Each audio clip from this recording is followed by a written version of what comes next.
Assalamualaikum everyone. Welcome back to another vlog.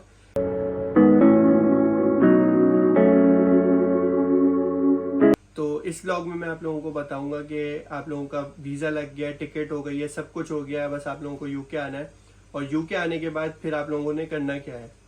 तो भाई सबसे पहला जो आप लोगों ने काम करना है वो तो ये करना है कि सिम लेनी है।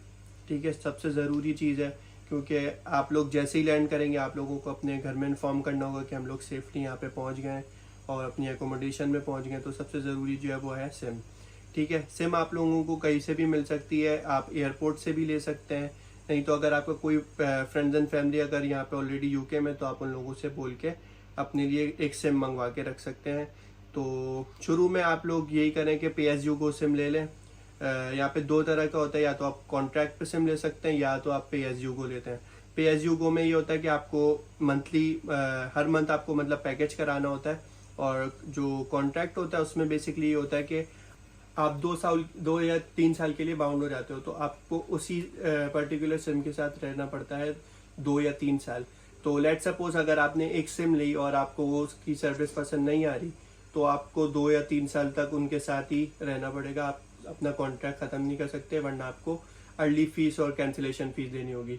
तो बेहतर यही है कि आप आएँ पहले और PSU को सिम लें, और वो आपको ईजिली बहुत कहीं पे भी मिल जाएगी और चीप होगी। 5 पाउंड की भी होती है, 10 पाउंड की भी होती है, डिपेंडिंग कि आपको इंटरनेट कितना चाहिए, आपकी क्या यूजेज है। तो उस पर डिपेंड करता है कि आपका जो भी सिम का पैकेज है। तो मैंने आते ही सबसे पहले गिव गैफ ली थी। ठीक है, तो मेरा एक्सपीरियंस सही था उनके साथ, तो मैंने 2-3 महीने यूज़ करी। उसके बाद फिर मैंने वोडाफोन ली। वोडाफोन के बाद अब मैं 3 यूज़ कर रहा हूँ, 3 का कॉन्ट्रैक्ट। तो ये है। तो आप लोग भी इसी तरह करें कि PSU को लें शुरू में, और उसके बाद देखें कि कैसी सर्विस है उनकी। उसके बाद फिर आप कॉन्ट्रैक्ट ले लें as soon as possible. SIM order करने के लिए आपको सिंपल गूगल पे लिखना है ऑर्डर, जो भी सिम आपको ऑर्डर करनी है। गिव गैफ सिम लिखा। अब यहाँ पे देखें वोडाफोन भी आ रही है, गिव गैफ भी आ रही है। यहाँ पे गए, उसके बाद अपना प्लान सेलेक्ट किया, जो भी आपको प्लान लेना है, जितने भी GB का लेना है। ठीक है, ये प्लान सेलेक्ट करने के बाद ऑर्डर या सिम करें। उसके बाद ये आपसे पेमेंट का पूछेगा, आप नो थैंक्स लेटर कर दें। उसके बाद अपनी सारी डिटेल्स डाल के ऑर्डर योर सिम। अच्छा, तो मैंने ये किया था कि मैंने घर पे ऑर्डर कर दी थी। ठीक है, सिम तो मेरी नेक्स्ट डे आ गई थी। तो यही होता है कि 1 से 3 वर्किंग डेज में आपके पास सिम आ जाती है। तो आप लोग भी यही कर सकते हैं कि या तो आप ऑनलाइन वेबसाइट से किसी की भी PSU को सिम वो कर सकते हैं ऑर्डर, या तो फिर आप कहीं से भी किसी भी ग्रॉसरी स्टोर से या एयरपोर्ट से आप ले सकते हैं। तो पहली चीज़ तो आपकी हो गई सिम। अच्छा, सिम सबसे ज़्यादा इंपॉर्टेंट इसलिए क्योंकि ज़ाहिर है आप लोगों को घर पे सबसे पहले बताना होगा, कांटेक्ट करना होगा। हर चीज़ के लिए आपको यहाँ पे आपका नंबर चाहिए। सही है। तो दूसरी मोस्ट इम्पॉर्टेंट चीज़ जो सबसे ज़्यादा इम्पॉर्टेंट है वो ये है कि BRP आपका। ठीक है, तो BRP जो होता है आपका, वो यूके का समझ लें ID कार्ड होता है। तो समझ लें ये आप लोगों की एक तरह से आइडेंटिटी है यूके में। आप लोगों को हर चीज़ में, हर दूसरी चीज़ में आप लोगों को यहाँ पे BRP की ज़रूरत पड़ेगी। चाहे वो बैंक अकाउंट हो, चाहे वो आप लोगों को कोई घर एकोमोडेशन लेनी हो, चाहे आपकी जॉब हो, तो हर चीज़ में आपको BRP की रिक्वायरमेंट होगी। तो BRP सबसे पहले एज सून एज पॉसिबल आप आकर यहाँ पे रिसीव करें। वो या तो आपका जो भी यूनिवर्सिटी होती है, या आपने जो अपना एकोमोडेशन का एड्रेस डाला होता है, उसी के जो नियरेस्ट पोस्ट ऑफिस होता है वहाँ पे आप या तो BRP आएगा आपका, या फिर आपकी यूनिवर्सिटी में से आपको कलेक्ट करना होगा। अच्छा, BRP कलेक्ट करने के लिए आपको अपने साथ अपना पासपोर्ट लेके जाना होगा। ठीक है, और बस आप अगर मिसाल के तौर पे आपका पोस्ट ऑफिस में आया हुआ है, तो आप जाएंगे पोस्ट ऑफिस और अपना पासपोर्ट उन्हें देंगे और बोलेंगे मुझे BRP कलेक्ट करना है। वो आपसे आपका नंबर लेंगे, आपसे साइन करवाएंगे और आपको BRP हैंड ओवर कर देंगे। अच्छा, तो BRP आप लोगों ने कलेक्ट कर लिया। उसके बाद सबसे तीसरी इंपॉर्टेंट चीज़ है आपका बैंक अकाउंट। तो आप लोगों को यहाँ पे जो अपने साथ आप कैश लेके आए होंगे वो आपको ऑब्वियसली आपको डिपॉजिट करना होगा। तो आपने बैंक अकाउंट खुलवाना होगा। बैंक अकाउंट के लिए यहाँ पे अगर आप एज अ स्टूडेंट आ रहे हैं तो आपको एक यूनिवर्सिटी का लेटर चाहिए होगा और अपना BRP कार्ड चाहिए होगा। कुछ बैंक्स जो होते हैं वो आपसे पासपोर्ट भी मांगते हैं। तो बस आपको ये 3 डॉक्यूमेंट्स चाहिए होंगे। मैं लॉयड्स की बात कर रहा हूँ, अपना एक्सपीरियंस बता रहा हूँ, तो मुझसे सिर्फ ये 3 ही मांगे थे। तो यूनिवर्सिटी जो आपको लेटर देती है वो बेसिकली आपका प्रूफ ऑफ एड्रेस होता है कि आप कहाँ पे रह रहे हैं। तो ये बैंक के लिए सबसे इम्पोर्टेंट होता है आपका प्रूफ ऑफ एड्रेस के आपकी जो भी करेंटली एकोमोडेशन है वो कौन सी है, और आपका जो भी बैंक का कार्ड है वो किधर आएगा, और उसी एड्रेस पे आपकी सारी डिटेल्स आएंगी। अच्छा, तो बैंक अकाउंट खुलने में ये है कि कभी कभी थोड़ा सा टाइम भी लग जाता है। तो ये है कि जैसे मुझे जो है पर्सनली ये हुआ था कि उस टाइम जब मैं आया था तो वो कोविड का टाइम था, तो बैंक के अपॉइंटमेंट मिलने में भी टाइम लग रहा था। तो तकरीबन मेरा 1 हफ्ते में खुला था।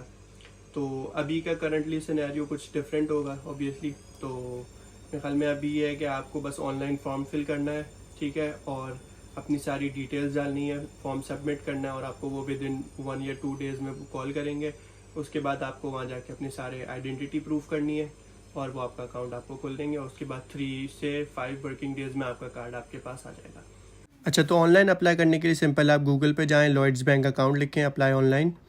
सिंपल आपके पास यहाँ पे क्लासिक आ जाएगा। क्लब लॉयड्स नहीं करेगा क्योंकि इसमें मंथली फ़ीस आपको देनी होगी, ठीक है। सिंपल क्लासिक करें, नीचे जाएं, नीचे आएगा अप्लाई नाउ, ठीक है। 10 मिनट्स लगेंगे आपको। अप्लाई नाउ करने के बाद सिंपल अपनी सारी डिटेल्स डाल के और इसको सबमिट करना होगा। इसी तरह सिंपल आपके पास ये क्वेश्चंस पूछेगा कि आपका एड्रेस क्या है, आपकी डेट ऑफ बर्थ क्या है, और आपका फ़ोन नंबर क्या है। अच्छा, लेट सपोज अगर आपका बैंक अकाउंट खुलने में टाइम लग रहा है, या तो फिर आपका ऐसा हो रहा है कि कार्ड आने में टाइम लग रहा है, तो आप एक वर्चुअल अकाउंट खुलवा सकते हैं, जो कि यहाँ पे रेवोलूट है, मोन्जो है। मोन्जो का मैं लिंक डाल देता हूँ, आप लोगों के पास लिंक आ जाएगा, डिस्क्रिप्शन में डाल देता हूँ। और इससे अगर आप साइन अप करेंगे तो आपको £5 बोनस भी मिलेगा। और इसकी रजिस्ट्रेशन बिल्कुल स्ट्रेट फॉरवर्ड है, सिंपल आपको एक एप्लीकेशन फॉर्म भरना है, आपको कुछ भी डॉक्यूमेंट्स नहीं है, सिर्फ वो आपसे ऑनलाइन ही जो भी डॉक्यूमेंट्स मांगेगा, BRP मांगता है, तो वो आपने इनको ऑनलाइन सबमिट करना है, और ये आपको 3 से 5 वर्किंग डेज में आपको कार्ड दे देगा। आपको जाने की कुछ भी ज़रूरत नहीं है। ये आपका वर्चुअल बैंक है, और इसमें आप पैसे डिपॉजिट पोस्ट ऑफिस जाके करवा सकते हैं, किसी भी ATM से आप विड्रॉ कर सकते हैं। अच्छा, तो अब आपका 3rd स्टेप भी कंप्लीट हो गया, तो 4th स्टेप की तरफ मूव होते हैं।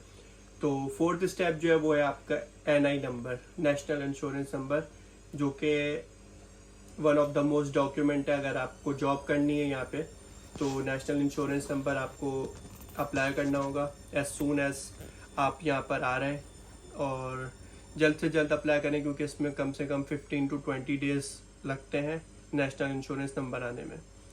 तो नेशनल इंश्योरेंस नंबर जो होता है वो आपका बेसिकली जॉब के लिए यूज़ होता है। इसमें आपका सारा टैक्सेशन, सारा रिकॉर्ड जो है वो HMRC के पास चला जाता है कि आपने कब जॉब करी, कितने आवर्स जॉब किए। तो सारा जो भी इनका टैक्स सिस्टम है वो आप मेरी टैक्स की वीडियो में मैं डिस्क्रिप्शन में डाल देता हूँ, वो आप देख सकते हैं कि किस तरह वो वर्क करता है।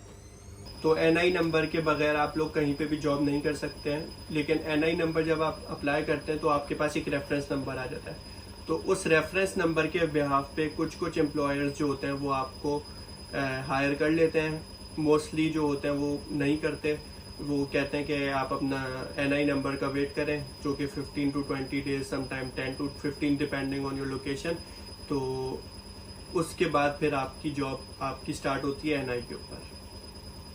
अच्छा, अब NI नंबर अप्लाई किस तरह करना है इसका मैं डाल देता हूँ डिस्क्रिप्शन में लिंक, और अगर आप लोगों को फॉर्म फिल करने में या कोई और हेल्प चाहिए तो आप मुझे YouTube पे कमेंट कर सकते हैं या मेरे Instagram पे मैसेज कर सकते हैं। NI नंबर अप्लाई करने के लिए आपको गूगल पे लिखना है अप्लाई NI नंबर।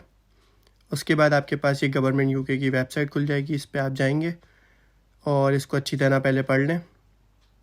उसके बाद फिर आप लोग यहाँ पे अप्लाई ऑनलाइन का बटन प्रेस करें। ये आपसे पूछेगा कि आपने पहले कभी अप्लाई किया या नहीं किया, तो इसको नो करेंगे सिंपल। फिर नेक्स्ट आपसे ये पूछेगा कि आपको क्या किस लिए NI नंबर चाहिए, आप वर्क ढूंढ रहे हैं या आप आप पहले वर्क करते थे, तो उसको सिंपल करें I am looking for work. उसके बाद आपसे ये आपकी डिटेल्स पूछेगा, नाम और एड्रेस। अच्छा, तो 5th स्टेप जो है वो आपका GP रजिस्ट्रेशन है, ठीक है। आप लोग यहाँ पर अपनी IHS फीस इतनी पे करके आते हैं, तो वो बेसिकली जो पे करते हैं वो अपनी हेल्थ इंश्योरेंस फीस पे करते हैं। तो जो जितने टाइम का भी आपका वीज़ा है आपके पास, उतने टाइम का हेल्थ इंश्योरेंस है जो कि बिल्कुल फ्री है यहाँ के सिस्टम NHS में। तो आप लोग आएंगे यहाँ पे और अपना जीपी जो भी आपका एड्रेस होगा वहाँ से आप सर्च करेंगे सिंपल, तो जो भी आपका नियरेस्ट जीपी होगा वहाँ पे आप लोगों को रजिस्टर करना होगा। कुछ जो जीपी होते हैं वो ऑनलाइन उनके फॉर्म होते हैं, कुछ के जो होते हैं वो आपको फिजिकली वहाँ पे जाना होगा और आपको फॉर्म फिल करना होगा। मेरे केस में ये था कि मैं पहले कार्डिफ में था, तो कार्डिफ में भी यही था कि ऑनलाइन मैंने फिल किया था, और फिर मैं बर्मिंघम मूव हुआ तो वहाँ पे भी मैंने ऑनलाइन ही फिल किया। तो यह हर लोकेशन के ऊपर अलग अलग होता है। तो अगर आप कहीं किसी और सिटी में हैं तो हो सकता है कि आपको उस जीपी के पास फिजिकली जाना पड़े और आपको फॉर्म फिल करना पड़े। तो आप जब अपना रजिस्ट्रेशन फॉर्म फिल कर लेंगे उसमें आपकी सारी डिटेल्स होंगी जो कि नॉर्मल होती है, डेट ऑफ बर्थ, आपका हाइट, आपका कोई मेडिकल हिस्ट्री। तो आपको ख्याल में वो 5 से 6 पेजेस का वो फॉर्म होता है, वो आपको फिल करना होता है। आपके मतलब कोई पास्ट आपका कोई मेडिकल बैकग्राउंड और आपकी पेरेंट्स का मेडिकल बैकग्राउंड ये आपने फिल करने के बाद उनको सबमिट करना होगा। उसके बाद वो विद इन अ वीक और 4 to 5 डेज में आपको जवाब दे देंगे और आप रजिस्टर हो जाएंगे। अच्छा, तो लास्ट जो चीज़ है वो है आपका रेल कार्ड। ये भी डिपेंड करता है, अगर आपकी यूनिवर्सिटी किसी और सिटी में और आप किसी और सिटी में रहते हैं तो आप लोग रेल कार्ड ले सकते हैं। इसमें यह है कि आपको काफ़ी ज़्यादा डिस्काउंट मिल जाएगा। जो भी आपकी टिकट की प्राइस होगी वो 1/3 होके आपको मिल जाएगी, और इसके जो चार्जेस होते हैं वो £30 होते हैं 1 साल के लिए। इस ब्लॉग को फिर मैं यहीं पे एंड करता हूँ। आप लोगों को कोई भी क्वेश्चंस हो आप लोग कमेंट में पूछ सकते हैं, और मैंने अपने डिस्क्रिप्शन में मोन्जो का लिंक डाल दिया है, ठीक है। उसके अलावा मैंने रेल कार्ड का डाल दिया है, तो आप लोग वहाँ से रेफर कर सकते हैं जो भी आप लोगों को चाहिए हो, और NI नंबर का भी मैंने डाल दिया, तो आप लोग ये देख सकते हैं। इसी के साथ इस ब्लॉग को फिनिश करते हैं। अल्लाह हाफिज़। लाइक एंड सब्सक्राइब करना नहीं भूलेगा।